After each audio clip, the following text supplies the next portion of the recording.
Hi guys and welcome to another FIFA 17 video by myself, Bateson87, with the hype just around the corner of FIFA 17 and obviously more information of Ultimate Team dropping. We are going to get the hype building as well. The reason about this is every year there's new players added into the game, and for the first time ever in FIFA 16, EA actually added some players midway in the game. You guys will remember the likes of M&EK coming into the game in February or March, I think it was, and it's the first time EA have ever done that. But the main thing is the fresh new transfers to the bigger teams of some of the young like wonder kids of the world of football, and a lot of decent players, mainly skillers actually, which a lot of people get excited for. So in today's video guys, we are going to be covering some of the new players, not all of them, but we do have a high majority of players, I think around 12 or maybe 13 players, which are entering FIFA 17 come the release date in the end of September. So it's going to be an interesting look. Let me know your thoughts and mainly your thoughts, your thoughts on these players, whether you're going to be using them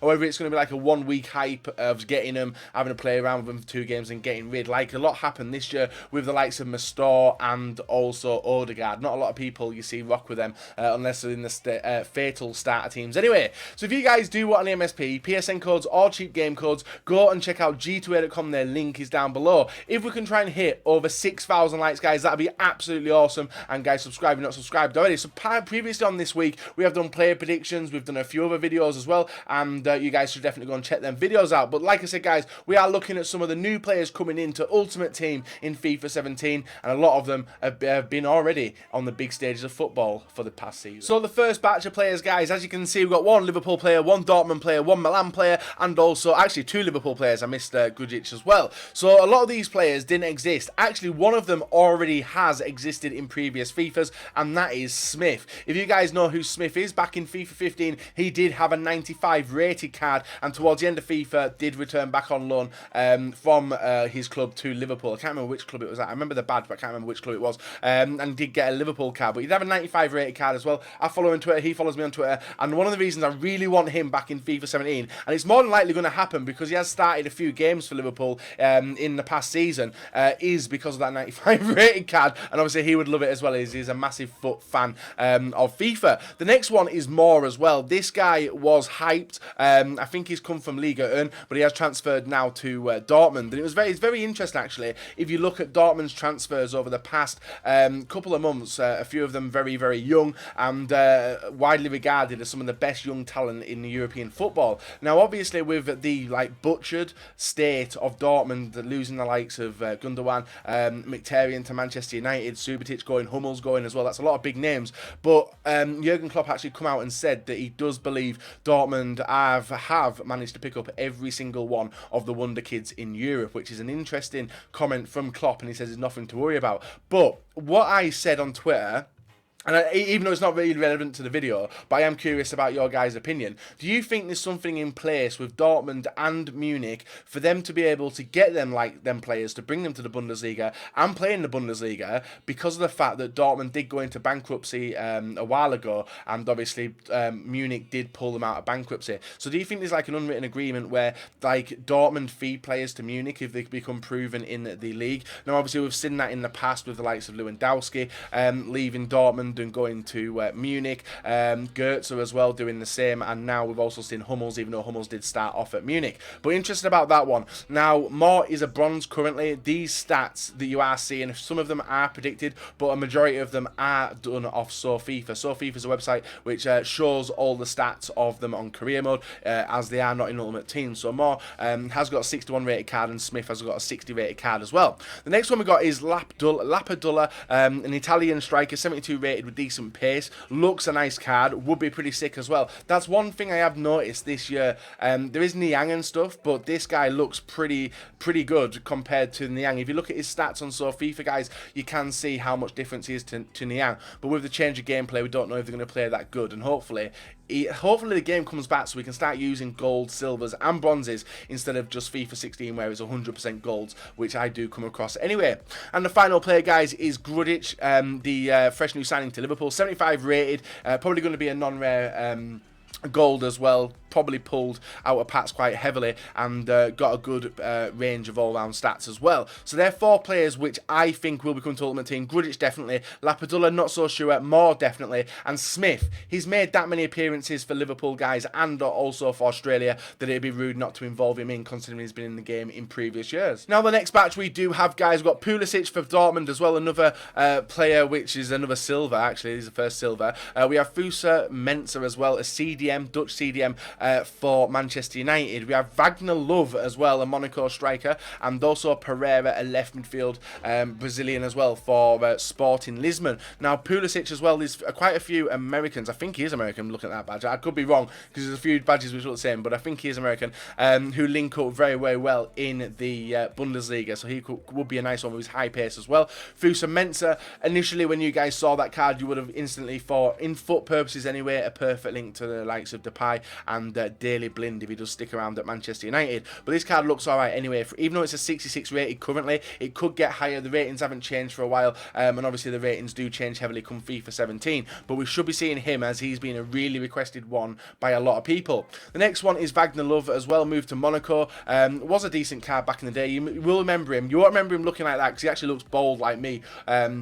If I was black anyway, in that picture, but he did have crazy hairstyles. So if you guys don't know who Wagner Love is, go on Foothead, go on Footwiz and search Generations of Wagner Love, and you'll see that he did used to be a really, really good card to use on Ultimate Team, but very average stats, but he, obviously I think he's going to come back to FIFA 17. The next one, guys, is Pereira as well, a skiller left midfielder for Lisbon, and with 86 pace, 80 dribbling. But like I said, guys, there's been absolutely zero hype for silvers this year. Initial boost, yep, and then it just died out. No one plays with silvers unless you see the starter squads are fatal, but an interesting players so far nonetheless. There's been 8 so far, guys, and we've got another 8 to look at. So in this one, guys, we've got 3 BPL players. One of them is a fresh new signing as well for Manchester City, which is Zinchenko. We have Reece Oxford as well, Borthwick-Jackson as well, the 6-7 rated left back for Manchester United, and also Malcolm, a striker. Now looking at that card, I don't know, Juicelay.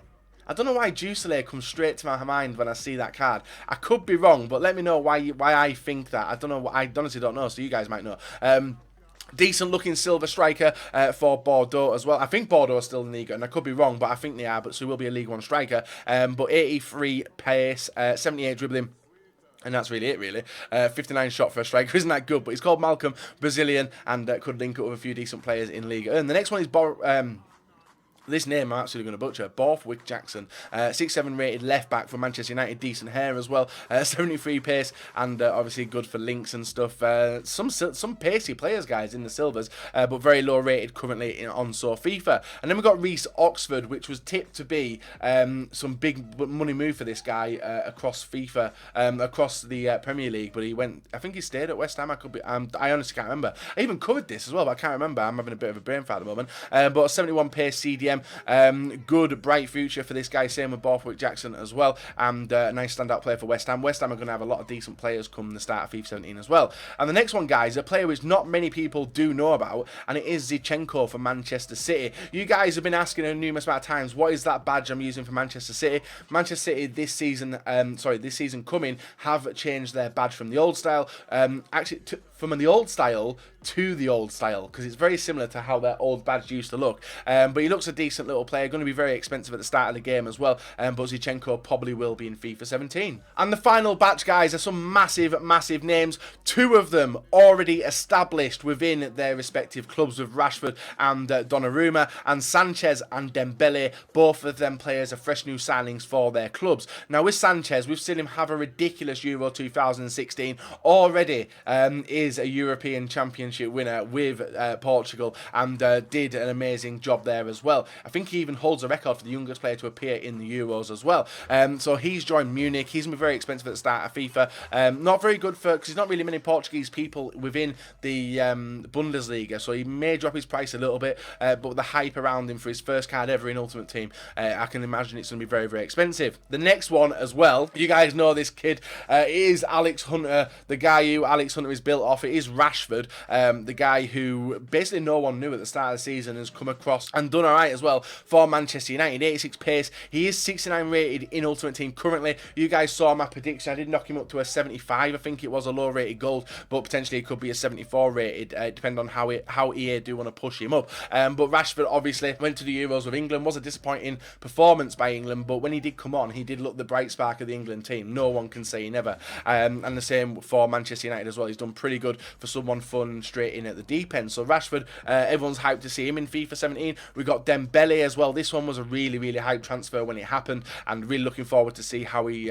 does play out for Dortmund, and a French as well, so good for the hybrid purposes. And obviously you guys know if Ribery does stay at Munich, he can get a strong link to him as well. So the foot dreams are already starting, guys, you know. And the final one is a goalkeeper heavily tipped to be the best goalkeeper in the world. He is backed by the likes of Buffon. If you guys have seen Juventus games against AC Milan, Buffon always goes and gives this guy, even though he gives hugs to everyone, but he's like his apprentice of Buffon. He's helping him find his way, even though it is at a rival club, and he is the AC Milan #1. 78 diving, 80 reflex already. These are the stats he's got, and I reckon he could be a low rated gold come FIFA 17. So that's been a quick rundown, guys. The new players coming to FIFA 17. I get hyped for the game very, very early, as a lot of people do as well. As you guys know, the chem glitch is sorted, but Pokemon Go's released, and I'm just not feeling FIFA at the moment, you know. So I enjoy doing these videos. Looking forward to basically Gamescom in August, and then getting the foot information, the news coming out and stuff. It's going to be a fun time, and I'm really looking forward to FIFA 17. So if you guys are enjoying these content and these videos, feel free to leave a like rating. If you're hyped for FIFA 17, leave a like rating as well, and show me, guys, if I'm missing some players which have played for your club for quite a lot this season and haven't appeared in Ultimate Team. Feel free to let me know, guys, and I may do a number 2. But I think I've covered a lot of the big ones, the big young stars anyway, in this video. If I've missed any, feel free to tweet me, feel free to comment in the video, guys, and we'll be back another day with another video for you guys to enjoy. But check out G2A for your MSP, PSN codes, and everything else like that. So catch you all later. Have a very, very nice rest of your day.